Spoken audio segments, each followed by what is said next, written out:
da gente. Somos tão poucos, ó Pai. Não temos nada para te oferecer, mas é o seu amor que faz o Senhor estar perto da gente. É o seu amor que não permite o Senhor se afastar de nós por causa dos nossos pecados. Já passamos nessa campanha. Estamos sendo fortalecidos. Alcançaremos a nossa prosperidade. Nossa vida vai em todas as áreas. O Senhor vai fazer isso para você. O Senhor está preparando o nosso espírito.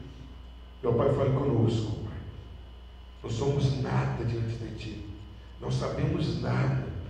Se o Senhor não se levantar do seu trono e dar uma ordem ao teu espírito para nos ensinar, sairemos daqui sem nada aprender. É muito menos a aplicar em nossas vidas. Fale conosco, Pai. Em nome de Jesus. Amém. Evangelista Fabiano, com a palavra.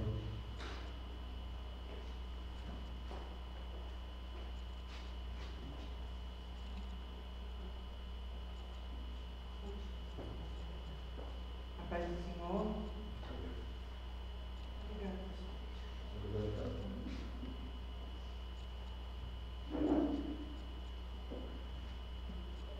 Glória a Deus por mais uma noite. Vamos para o nosso quarto segredo, para a honra e glória de nosso Senhor. Estamos conseguindo, como o pastor já disse hoje no começo aqui, é uma vitória já estarmos aqui na metade dessa campanha. A maioria dos seres humanos hoje em dia são assim, começa e não termina. Então, hoje nós vamos estar fazendo leitura no livro de Apocalipse, capítulo 2, os versículos 18 ao 29. E ao anjo da igreja de Tiatira escreve: Isso diz o Filho de Deus, que tem os seus olhos como chama de fogo e os pés semelhantes ao latão reluzente. Eu conheço as tuas obras e a tua caridade e o teu serviço e a tua fé e a tua paciência, e que as tuas últimas obras são mais do que as primeiras. Mas tenho contra ti que toleras Jezabel, mulher que se diz profetiza, ensinar e enganar os meus servos, para que se prostituam e comam dos sacrifícios da idolatria. E dei-lhe tempo para que se arrependesse da sua prostituição, e não se arrependeu. Eis que a porei numa cama, e sobre os que adulteram com ela virá grande tribulação, se não se arrependerem das suas obras. E ferirei de morte a seus filhos, e todas as igrejas saberão que eu sou aquele que sonda os rins e os corações. E darei a cada um de vós segundo as vossas obras. Mas eu vos digo a vós, e aos restantes que estão em Tiatira, a todos quantos não têm esta doutrina e não conheceram, como dizem, as profundezas de Satanás, que outra carga vos não porei. Mas o que tendes, retende-o, até que eu venha. E ao que vencer e guardar até o fim as minhas obras, eu lhe darei poder sobre as nações, e com a vara de ferro as regerá, e serão quebradas como vasos de oleiro, como também recebi de meu Pai, e dar-lhe-ei a estrela da manhã. Quem tem ouvidos, ouça o que o Espírito diz às igrejas. Pela quarta vez, nós estamos ouvindo. Quem tem ouvidos, ouça o que o Espírito diz às igrejas. Que nossos ouvidos possam estar atentos a todas as palavras que o Senhor tem colocado para nós durante todos esses dias, nas orações, nos louvores, em todas as palavras que o pastor tem dito a nós aqui durante todas essas noites. Vamos começar falando do remetente. Nosso remetente é, se não menos, Jesus Cristo, aqui já descrito como o Filho de Deus. Ele se apresenta com essas qualidades para a igreja de Tiatira. O Filho de Deus. É a primeira e única vez que Jesus é apresentado assim no livro de Apocalipse.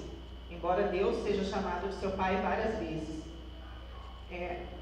Pelo que eu estudei, provavelmente ele colocou isso para estabelecer a sua autoridade, porque lá em Tiatira era uma cidade muito popular, com um Apolo que era filho de Zeus. Então Jesus colocou sou filho de Deus, para colocar ali para eles que era a autoridade máxima.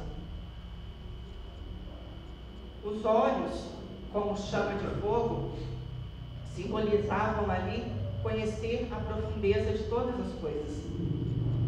Nada pode escapar aos olhos do Senhor. Nada podemos esconder dele. Nenhuma situação, nada fica escondido diante dele. A presença do Senhor, não sendo física, é tão real como se fosse fisicamente. Por esse olhar dele, que vai no fundo, revelando tudo o que está escondido. Nada podemos fazer escapar dos olhos de Jesus. Ele tem os seus pés semelhantes ao bronze polido. Isso quer dizer que esmiuça todo e qualquer pecado, por mais insignificante que nos pareça. Ele está ali para esmagar isso. Ele morreu na cruz por isso, pelos nossos pecados. E como diz lá em Romanos, porque o pecado não terá domínio sobre vós, pois não estáis debaixo da lei, e sim da graça. Ele nos comprou por um alto preço na cruz. Ele se deu ali por nós, e sem tirarmos, usando toda a nossa fé com o nosso coração, temos que deixar todo e qualquer tipo de pecado, por menor que nos pareça, para não estarmos entristecendo ao Senhor Jesus. E como a gente leu aqui no texto, o que vai adiantar? As obras, o amor, a fé, a perseverança, a paciência, se continuar no pecado. O destinatário dessa carta é Tiatira. Era uma cidade pequena, ainda existe na atual Turquia, e o nome dela hoje em dia é Akhisar, significa cidade branca. Ela tem muitas pedreiras de mármore, e isso faz brilhar e ficar tudo branco em volta. Teve, na década de 30, uma má fama devido ao comércio de ópio que teve naquela região. Uma droga muito pesada. Quem está participando da escola dominical, ou quem lê o livro de Atos dos Apóstolos, vai ouvir falar dessa cidade no capítulo 16. Lá tinha uma mulher chamada Lídia.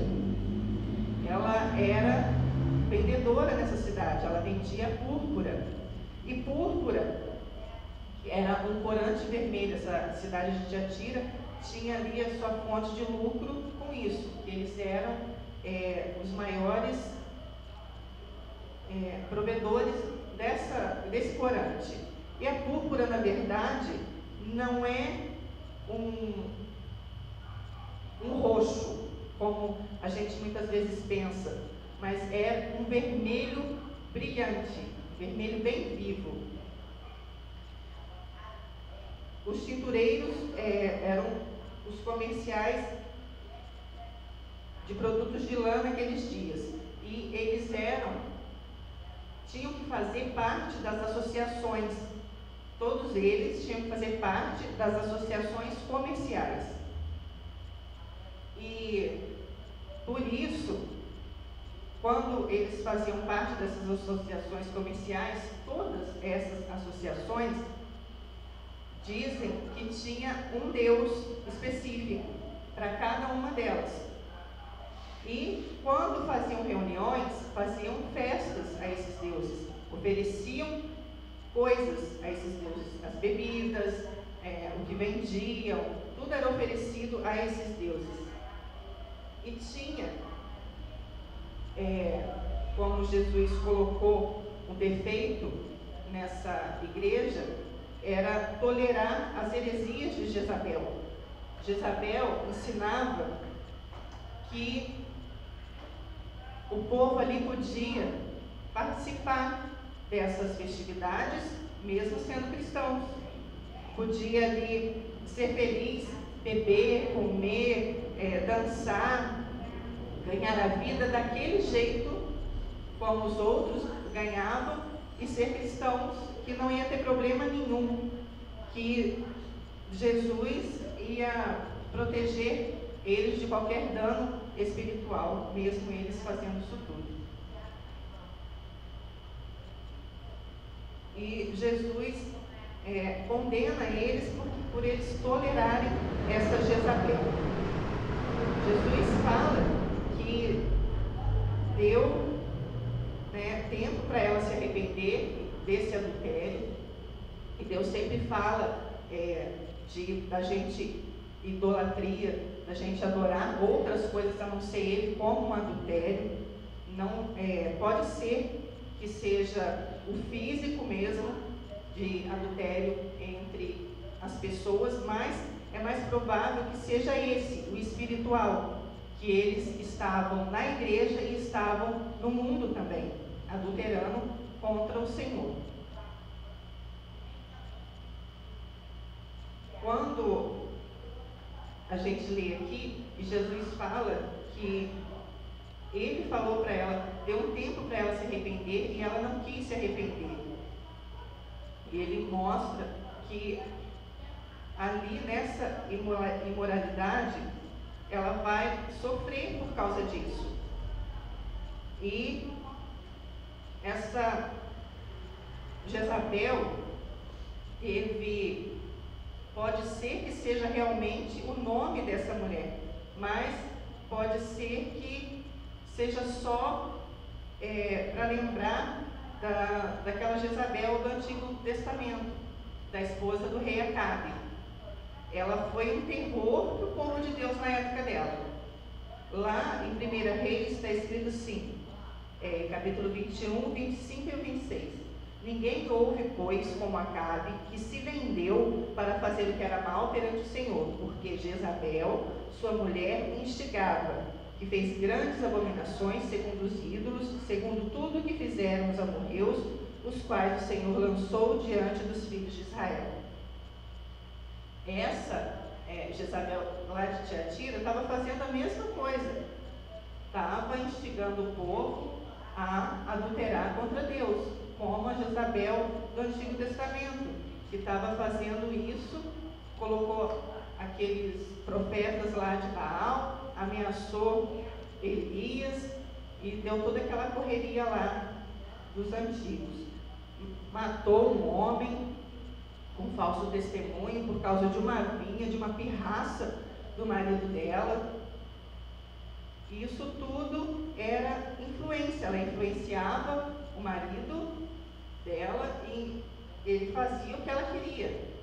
E essa Jezabel em Tiatira fazia a mesma coisa, influenciava os irmãos e eles faziam as coisas achando que ela era profetisa. E o fato é que a igreja não podia continuar permitindo que aquela mulher continuasse a causar danos aos cristãos que estavam ali, aos verdadeiros, que iam perecendo no pecado que ela praticava, que ela nos incitava a praticar. Então, o Senhor coloca o castigo, né? Eis que a prostro de cama, bem como em grande tribulação os que com ela adulteram. Ela ficaria de cama, e o Senhor ia matar os filhos dela. Para quem tem filho, sabe que não tem coisa pior. Pode me matar, pode fazer o que quiser comigo, mas deixa meus filhos em paz. E com ela o Senhor já ia fazer o contrário, ia deixar ela lá na cama, para ela ver os filhos dela morrendo. E aqueles que continuassem no pecado como ela, fazendo o que ela ensinava, ele ia colocar em grande tribulação. Como eu disse aqui na segunda-feira, tribulação é um aperto grande demais, é uma dor terrível, é angustiante só pensar nessa palavra tribulação. Depois que eu aprendi exatamente o que ela é, nunca mais eu falo que estou atribulada, porque é coisa terrível demais, só de se pensar. Essa cidade, ela tinha as suas qualidades também, não era só os defeitos. Ela tinha obras, tinha amor, tinha fé, tinha serviço, tinha perseverança. E as últimas obras, mais numerosas do que as primeiras. Ela tinha essas qualidades grandes que Jesus reconheceu. Eu enumerei, as obras, os seus serviços prestados a Deus, o amor deles, que é a base das suas boas obras, a fé, a sua fidelidade à religião cristã, o seu ministério, que revela o amor em atividade, como ministério para com os que estão necessitados, a paciência deles e a habilidade de conservar o bom ânimo e a paz de que, mesmo sob pressão e perseguição, eles passavam. E ainda, em acréscimo a isso tudo, louva eles por terem progredido em suas obras, as últimas maiores do que as primeiras. Ela realizava todas essas obras para Deus com fidelidade, com amor, com toda essa perseverança. Se essa carta acabasse aqui, nós poderíamos considerar essa igreja a igreja ideal, a igreja perfeita. Mas, infelizmente, ela prossegue e vemos que, além das qualidades, tem as coisas que Jesus não gostava. Uma dessas qualidades era a paciência. E, ao mesmo tempo que Jesus elogia a paciência, ele condena a tolerância que eles tinham com as coisas erradas. Quando ele fala com eles sobre essas coisas erradas, demonstra para eles que eles tinham um lado que não expurgava o mal que crescia em toda aquela parte. E a igreja precisava cuidar em aperfeiçoar na prática do bem, mas nunca descuidar de combater o mal. Depois desses castigos, que vem para Jezabel e para os seguidores que faziam as obras segundo o que ela dizia, o texto mostra que a heresia era espalhada e o castigo ia mostrar para as demais igrejas que Jesus não toleraria isso. Ele mesmo edificaria a sua igreja e ele não descuidará disso. A advertência que ele deu a tantos quantos não têm essa doutrina e que não conheceram, como eles dizem, as coisas profundas de Satanás, outra carga não jogarei sobre vós, então somente conservai o que tendes até que eu venha. A advertência era isso: conservai o que tendes. E as recompensas, que Jesus daria a eles: ao vencedor que guardar até o fim as minhas obras, eu lhe darei autoridade sobre as nações. Imagina você perseverando em tudo, sendo fiel, sendo amoroso, mostrando as boas obras, e quando Jesus voltar, ele vai te dar autoridade sobre as nações. Você vai reger as nações, como ele disse, com cetro de ferro. Como se as nações fossem objetos de barro. E Jesus diz ainda: dar-lhe-ei a estrela da manhã. Eu tentei ver o que era isso, a estrela da manhã, e Aprendi que é um entendimento. Jesus vai nos dar autoridade sobre as nações, vai nos dar um pé para regermos essas nações e vai nos dar entendimento para regermos essas nações. Os direitos, ele nos promete, como um conquistador valente, que ele tem poder sobre as nações e ele quer dar isso para a gente. Assim como Deus fez isso com ele, com os inimigos, né? Ele quer fazer isso com a gente também, com o seu brilho indescritível e um domínio pacífico que ele tem. Agora, antes de eu dizer a palavra de hoje, o segredo de hoje, eu quero só contar uma historinha. Tem um senhor que colocou o sítio dele à venda. E logo no primeiro dia já apareceu um outro senhor lá para poder, interessado no sítio, foi lá no sítio para ver como é que era. Aí ele entrou no sítio, o senhorzinho estava sentadinho lá na cadeira e falou assim: bom dia, eu vim tirar informação sobre essa terra. Essa terra dá milho? Dá não, senhor. O senhorzinho respondeu para ele. Essa terra dá manga? Dá não, senhor. O senhorzinho falou de novo. Essa terra dá feijão? Dá não, senhor. Tudo o que o homem perguntava se a terra dava, o senhorzinho respondia para ele: dá não, senhor. Aí ele falou assim: e mandioca? Dá não, senhor. Aí o homem parou, olhou para o céu, olhou para a terra. Ele não era nenhum agrônomo, mas olhando para a terra ele viu que aquela terra era boa. Aí parou, pensou e, como assim, para ajudar a entender melhor, ele fez a última pergunta ao senhorzinho: e se plantar? Aí o senhorzinho falou assim: se plantar, dá tudo que o senhor plantar, da milho, da feijão, da mandioca, da cebola, que o senhor plantar, ela vai dar. Aí, por que a evangelista está falando dessa historinha? Porque a palavra que Deus me deu hoje foi: o segredo é obras. O segredo de hoje é obras. O que são obras? Obras é o que resulta de trabalho. E trabalho é resultado de uma ação. O nosso segredo de hoje é isso: trabalhar, as suas obras.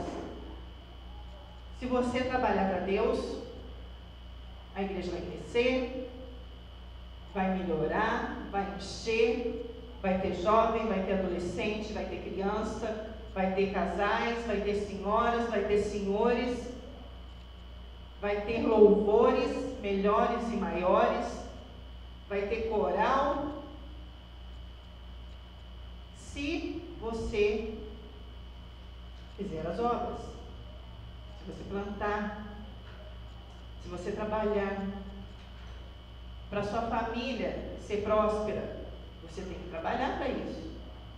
Você tem que cuidar dos seus filhos, tem que cuidar da sua esposa, tem que cuidar da sua mãe, do seu pai.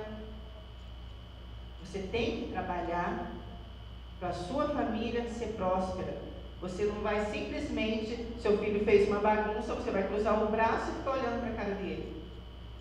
Você tem que trabalhar para educar o seu filho. Você tem que trabalhar para manter o seu casamento. Não é simplesmente ir lá casar, vou trabalhar, colocar comida dentro de casa, ou a mulher só vai arrumar a casa, só vai trabalhar fora e cuidar dos filhos. O casamento não vai durar desse jeito. Tudo tem obra. para as suas finanças, para a sua área financeira, você tem que trabalhar, você tem obras a fazer. Não vai ficar em casa deitado esperando cair dinheiro na sua conta bancária. Tem que levantar e trabalhar, tem que fazer obras para a sua saúde. Para você ter prosperidade na sua saúde, você vai fazer o quê? Só comer e dormir. Comer e dormir. Tomar refrigerante e dormir. Não, você tem que se cuidar. Passou mal? Vai ao médico, vê o que está acontecendo. O médico mandou tomar remédio? Toma os remédios. Vai cuidar da sua saúde, vai fazer uma caminhada, vai para a academia cuidar de você. Tudo, para tudo, você tem que trabalhar. Para tudo tem as obras.